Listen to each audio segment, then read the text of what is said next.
अस्सलाम वालेकुम एवरीवन, मैं हूं सिमीशा और आप देख रहे हैं मेरा चैनल है मैं पॉलिटिकल साइंस विद सिमीशा। ये जीसी यूनिवर्सिटी फैसलाबाद का पेपर है जी। इंटरनेशनल रिलेशंस है, पार्ट 1 का पेपर है। 2020 का पेपर मैं आपके साथ डिस्कस करने लगी हूँ। इसका कोड है C14 कोड है इसका जी। 2020 में ये पेपर आया था जीसी यूनिवर्सिटी फैसलाबाद का। क्वेश्चन नंबर 2 देख लेते हैं। Define international relations and discuss scope and utility of international relations in detail.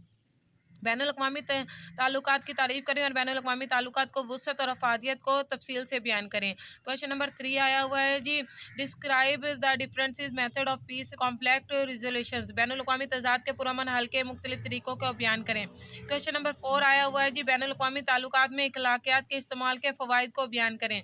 Number 5 पर आया हुआ है जी। बैनुल-अक़वामी ताल्लुकात में नज़रिया फ़ैसला साज़ी को तफ़सील से बयान करें। क्वेश्चन नंबर 6 को आया हुआ है ताकत क्या है, ताकत के अनासिर को तफसील से बयान करें। नंबर 7 पर आया हुआ है जी। बैनुल-अक़वामी ताल्लुकात में नज़रिया हकीकत पसंदी का तनकीदी जायज़ा लें। ये जीसी यूनिवर्सिटी फैसलाबाद का पेपर है, 2020 का पेपर है जो मैंने आपके साथ डिस्कस किया। अपना बहुत सारा ख्याल रखिएगा। इंशाल्लाह मुलाकात होगी नेक्स्ट पेपर के साथ। अल्लाह हाफिज़।